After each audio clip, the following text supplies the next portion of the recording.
Hola, soy la Basmati de nuevo con vosotros. Hoy os voy a hablar de un clásico, una obra que os recomiendo que leáis, que se llama La ciudad de las damas y está escrita por Christine de Pizan. Esta obra es la primera vez que una mujer vive como escritora, se gana la vida como escritora y mantiene a su familia. Y justamente, no solamente, digamos, es feminista, entre comillas, sino que también es feminista su actitud ante la vida a la hora de reivindicar un castigo para los violadores, igual educación para una, en fin, el libro es interesantísimo.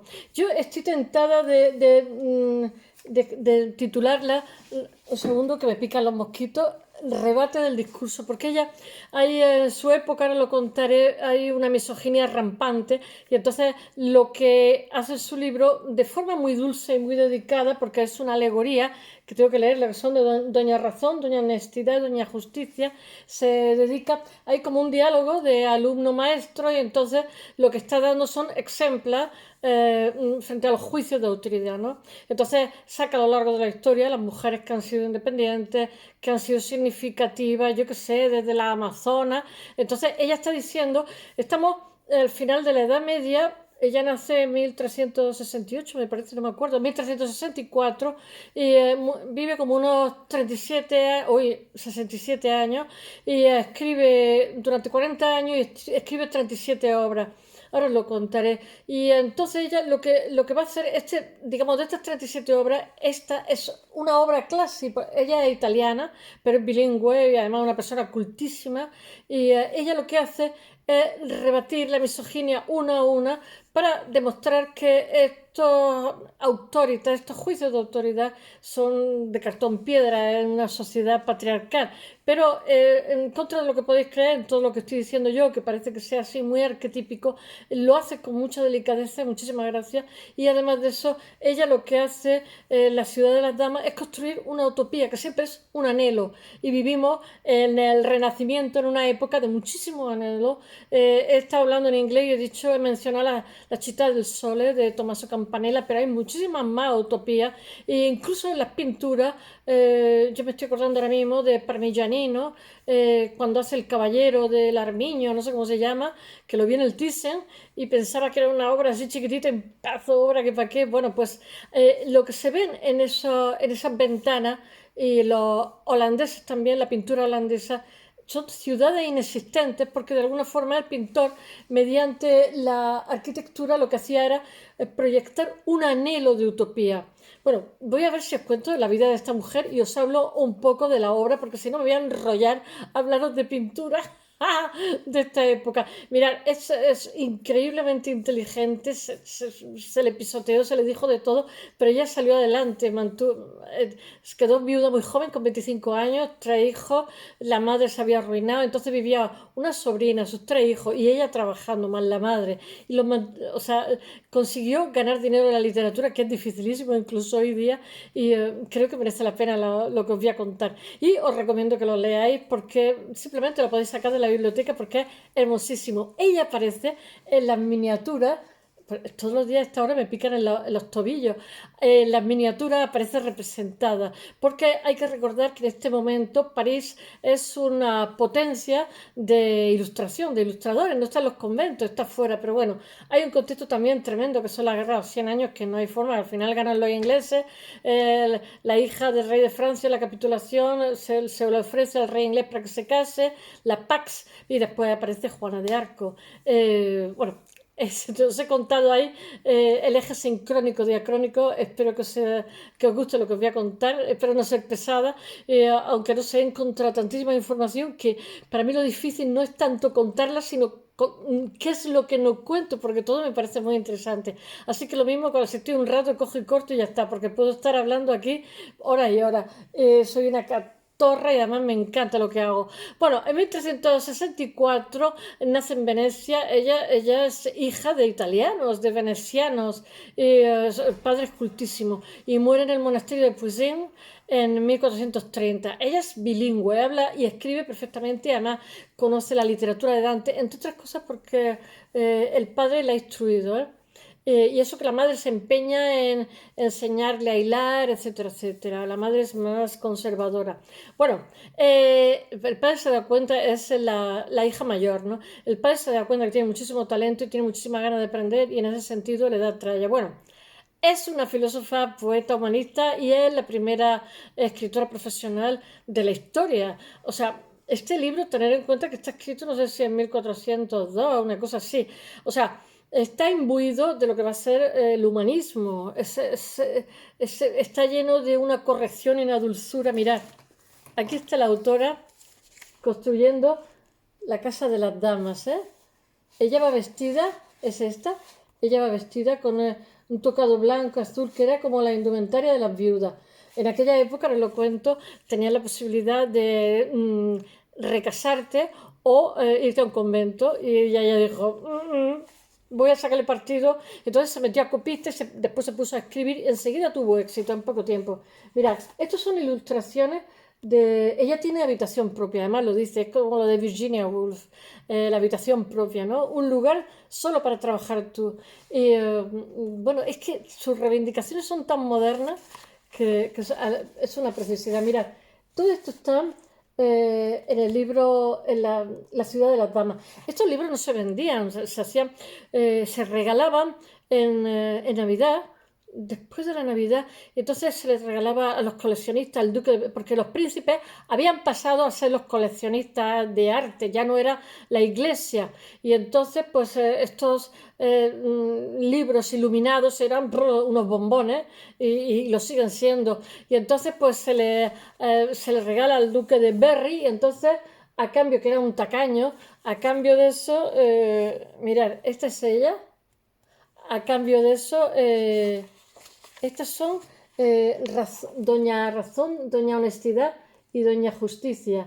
Y aquí están ellas haciendo la ciudad de las mujeres. Y se habla también pues de controlar los embarazos, de poder tener un hijo de quien tú quieras, o si no quieres tener padre, en fin. Se habla de unas cosas que hoy no nos resultarían chocantes, pero estamos a principios de 1400.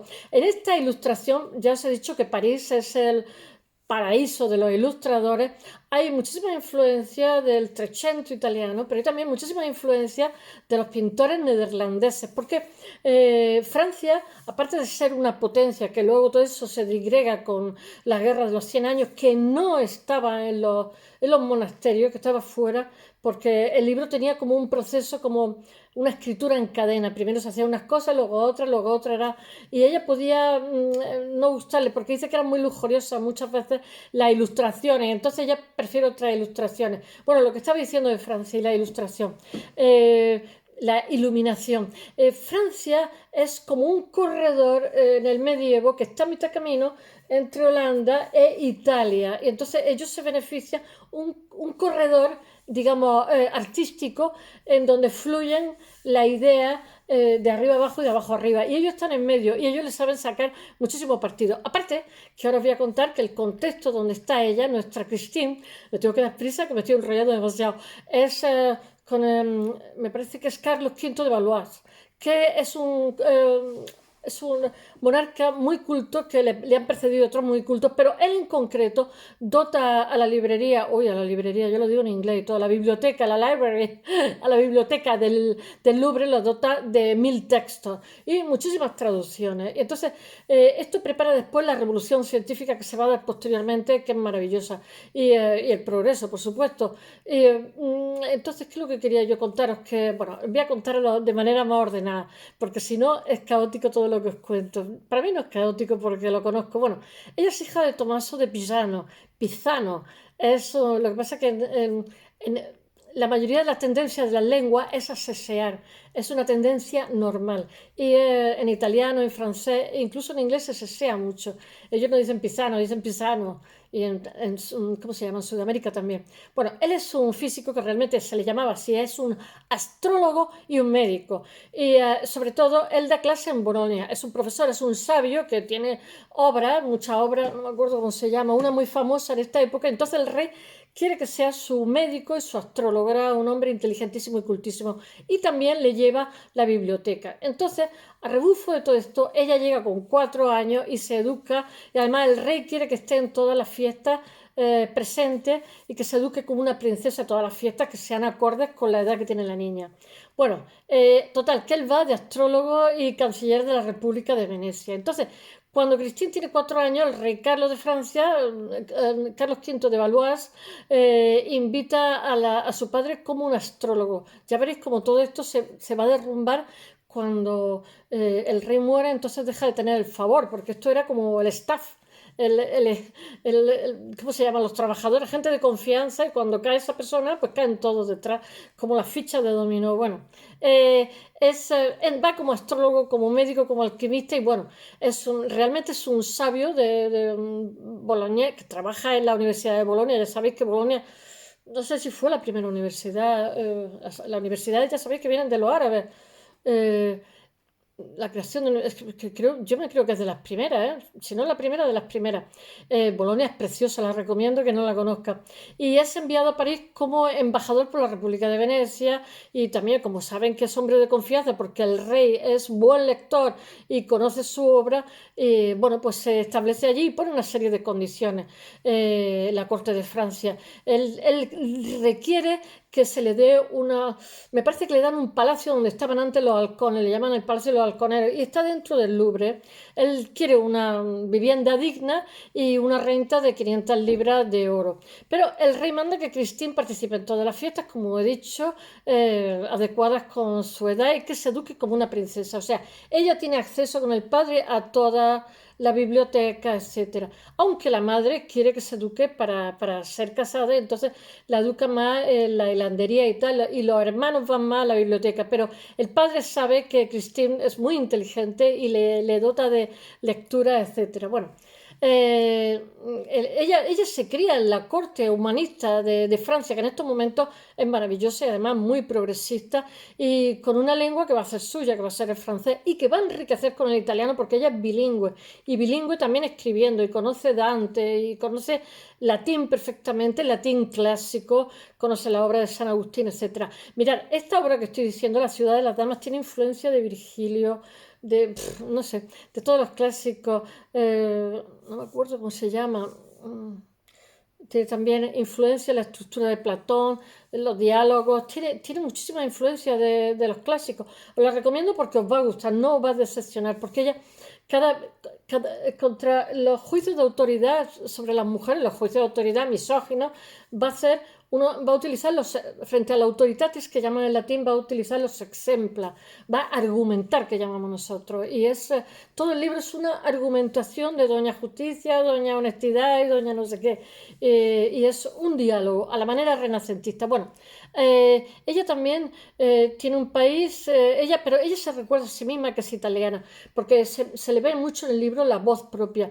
Pero desde 1368 que va hasta su muerte, no va a abandonar Francia, porque esta obra va a tener un grandísimo impacto, y su obra, porque os he dicho que hace casi 40 obras y no, trabaja 40 años y hace 37 obras. Y entonces va a tener muchísima repercusión en Inglaterra y va a tener muchísima repercusión en Milán. Y quieren que vayan a esa corte y se instale allí. Y ella dice que no, que ella, donde está a gusto, es en París. Llega ya un momento que se tiene que ir a un convento porque está la guerra de los 100 años y aquello está que ya que explota. Y de hecho todo el mundo tiene que huir porque cada vez está peor. Bueno, su madre es también hija de un gran sabio que es un anatomista y, ¿cómo se llama? Cirujano. Es que lo estaba pensando en inglés. Es que se llama Lucci, Mondino de Lucci. Y aparece, sin embargo, en el texto de la ciudad de las damas como defensora de la dedicación a su hija y las tareas del hogar. Pero la madre es muchísimo más conservadora, en claro contraste con la actitud del padre, que lo que hace es estimular a la hija. Tanto el circo familiar de Cristina como el de la corte de Francia obedecen a un espíritu crítico, es un espíritu moderno, de que todo lo que han heredado no están muy convencidos que sea lo mejor para el progreso. Y entonces tienen como un libre examen basado en la experiencia, que es un rasgo de modernidad, que brilla. ¿Cómo le llaman los ingleses? No me acuerdo. que brilla en varios pasajes de texto donde la autora lo que hace es reivindicar la experiencia propia de su cuerpo. O sea, es que es de moderna a la hora del planteamiento del libro que tienen las mujeres para contrarrestar el discurso misógino. El discurso misógino, hay una polémica tremenda en aquel momento. Y ella va a ser la primera, hace como una carta abierta, ahora lo contaré, pero es que la misoginia que hay en esta época es horrorosa, es rampante. Además de eso está apoyada por la Iglesia, por la doctrina eclesial y tal, cuando ella dice, ¿dónde aparece eso? ¿Dónde aparece en la Biblia ese discurso misógino? Hace diferentes reflexiones. Que lo que hace ese discurso misógino es apuntalar la autoridad masculina, como en el caso de la doctrina eclesiástica, iba a decir escolástica, pero también, y de los tratados médicos, todo, todo. Seguimos así, o sea que tampoco ha cambiado mucho. Su madre le lee cuando es pequeña la leyenda áurea de Jacobo de la vorágine, mientras que su padre quiere en cambio que se instruya, y de hecho la instruye y habla perfectamente latín, italiano y francés, que se ha instruido en latín, en francés, en italiano, y su padre también le enseña filosofía, etcétera. Ello no impide el amor de Cristina por su madre. En 1380 se casa por amor con 15 años con Etienne de Cassel, que es hijo de una familia noble de la Picardía, ¿cómo se dice en francés? Le Picardie, la picardía en castellano. Y a los 24 años él es notario, es escribano, es secretario del rey. Es un cargo, o sea, es un chico con bastante talento. Pero es un matrimonio de amor, ¿eh? Ella no se vuelve a casar y además de eso, al principio lo que escribe son baladas recordándolo a él. O sea, porque además él le estimula que siga leyendo, que se siga haciendo culto. Él era muy culto también, es muy jovencito. Bueno, Etienne, al igual que el padre de Christine, insiste en que su esposa continúe leyendo, formándose, escribiendo e instruyéndose.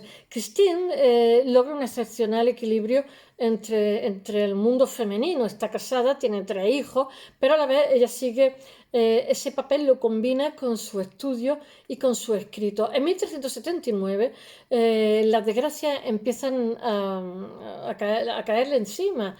¿Por qué sobre la corte de Francia? ¿Por qué sobre la familia de Cristina? Bueno, el rey pierde a la mujer, muere a Juana de Borbón, Joan de Borbón, y a su fiel condestable Beltrán de Berlín. Y después, en 1380, muere el mismo, o sea, el rey le da un ataque de un infarto y muere, con lo cual el padre se viene abajo, una crisis cardíaca. Entonces el padre la toman con él, dejan de pagarle y bueno, le sucede un delfín que es un niño de 12 años que es un trastornado porque con tanta consanguinidad es difícil que los niños salgan bien. Y entonces es un niño con carácter inestable y violento. Le llaman le roi fou, el rey loco, the crazy king. Bueno, ¿qué pasa la historia como el roi fou? El padre de Christine pierde el favor de la corte y cae en desgracia no solo él, sino la obra que le vale el ir allí, que le vale su prestigio, que es el Tratado de los Puntos y los Signos. En 1387 muere lleno de deuda el padre, para que veáis lo que son las cosas. Pero ella se ha criado como una princesa, ¿eh? Y su boda ha sido con seda, con un traje de seda. Su cuerpo le han restregado, ¿cómo se llama? Azmizcle. Bueno, es una preciosidad. Ella tiene el privilegio de cultivarse, ¿eh? En los mejores sitios. En 1389 la peste mata a su marido y Cristina, viuda con 3 hijos, a los 25 años descubre la pura situación económica. No sé, yo lo estoy viviendo también en este momento en que se encuentra no solo la viuda, no solo por el rey que deja de pagarse los honorarios, porque el rey ya no, el rey ya es el delfín de 12 años que le importa un comino a este señor, su familia, quien sea, porque también son los honorarios del secretario, que era su marido, de Christine, ha dejado de pagarlo, en fin, y además unos mercaderes deshonestos lo que hacen es que aprovechan de su inexperiencia y se quedan con las dotes le roban las dotes de su hijo. Y entonces tiene que estar pleiteando en los tribunales, bueno, una cosa tremenda.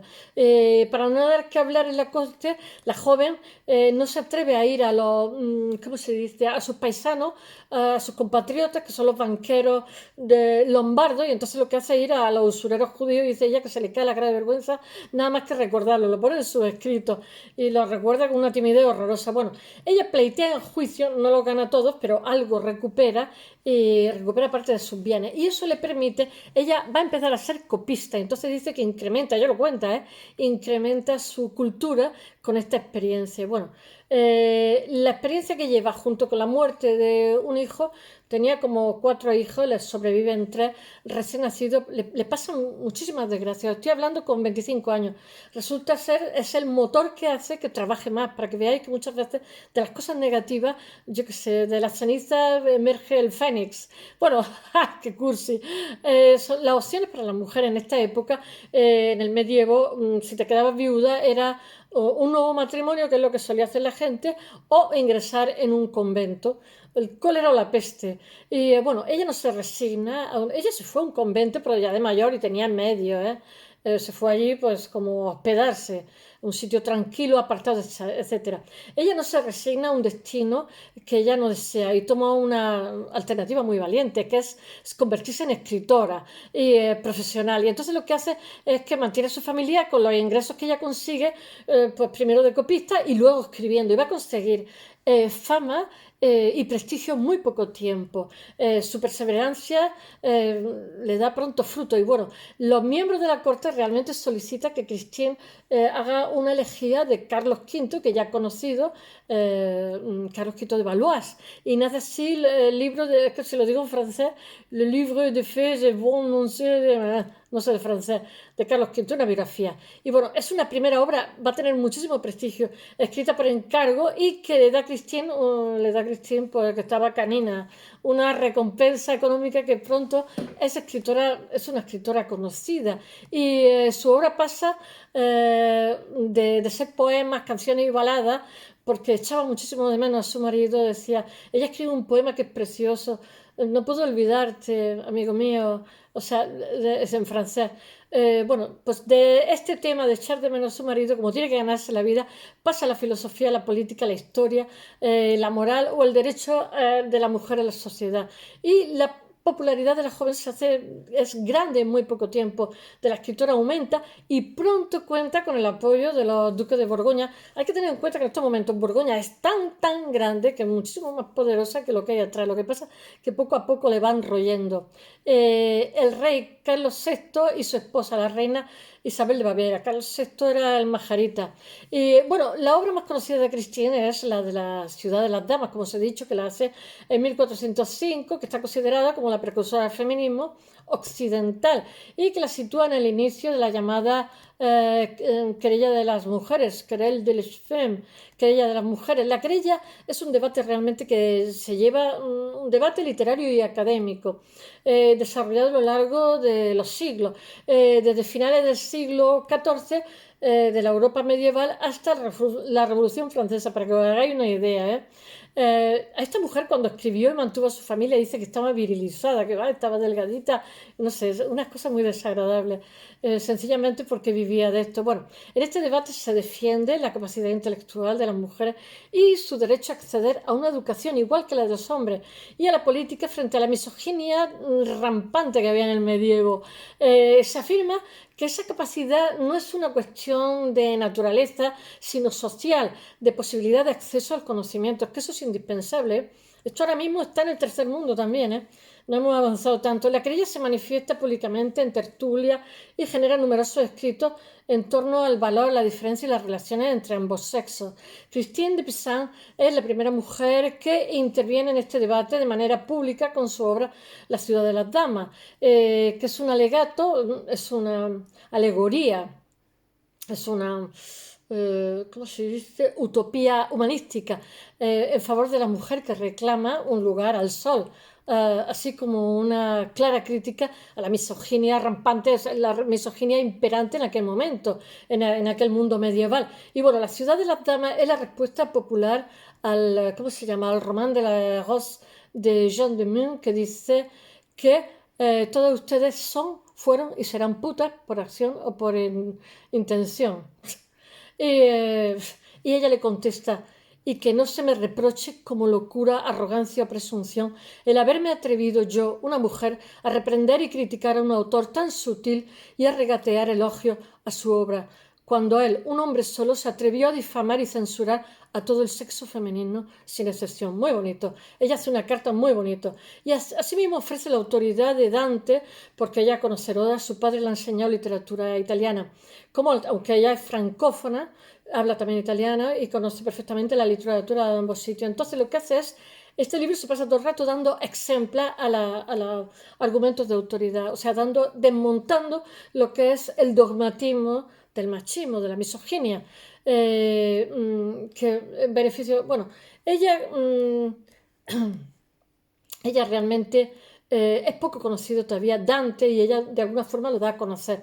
Cristina es la segunda escritora tras Philippe de Mancier en citar a Dante y aconseja irónicamente a Pierre Cole, uno de sus más feroces oponentes, que pida a alguien que le traduzca y explique a Dante, que escribe en lengua florentina. Bueno, también es una respuesta implícita a un libro de San Agustín, que una obra de San Agustín, que es La ciudad de Dios, que no me acuerdo cómo se llama. Es muy muy famoso y es igual, ella también replica porque este machismo también está presente en el Decamerón de Boccaccio. El libro está escrito como un diálogo entre un estudiante y su maestro. Las figuras alegóricas son la razón, la justicia y la rectitud y conversan con Christine, como he dicho, y le invitan, aparece en las miniaturas y le invitan a construir una ciudad para mujeres famosas del pasado y para mujeres virtuosas de todos los tiempos en un mundo para aislarse los hombres. Bueno, en esta ciudad alegórica están alojadas una amplia gama de mujeres ilustres en la historia. Cada mujer, están todas, Hipatia, bueno, cada mujer nombrada va a ser un ejemplo de argumentación en contra, porque va a apuntalar su pensamiento va a ser un corpus frente a esa misoginia irracional. Porque ella decía que como a las mujeres no se les educa, tienen que aceptar la herencia.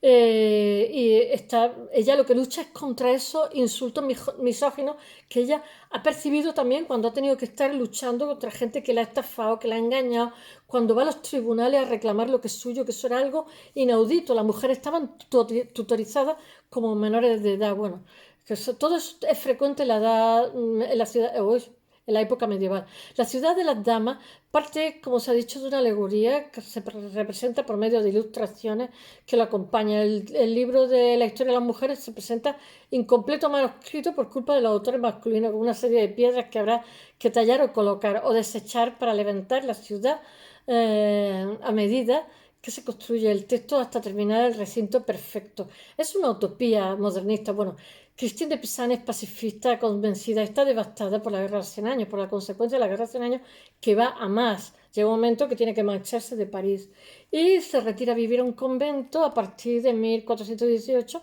que ya es como una jubilación, ya da por terminada su trabajo. El duque de Berry, se me ha olvidado contaros que cuando ella le da uno de los escritos, ellos le dan una pensión, entonces lo que admite es un hijo suyo en la corte como paje. Bueno, ella es contemporánea de Juana de Arco quien convence al rey Carlos VII de expulsar a los ingleses de Francia. Y en 1429 ella escribe una canción en honor de Juana de Arco. Estaba totalmente retirada, pero le emociona muchísimo la actitud de Juana de Arco, donde celebra su iniciativa y reivindica la recompensa de los esfuerzos de todas las mujeres en defensa de su propio sexo. Y después de completar este poema en particular, parece que decide poner fin a lo que es su trayectoria literaria. En 1430 muere en el lugar que he dicho en el lugar que he dicho ya no sé lo que digo, en el monasterio. Bueno, espero que os haya gustado. Mañana vuelvo con un arquitecto. Hasta mañana. Chao.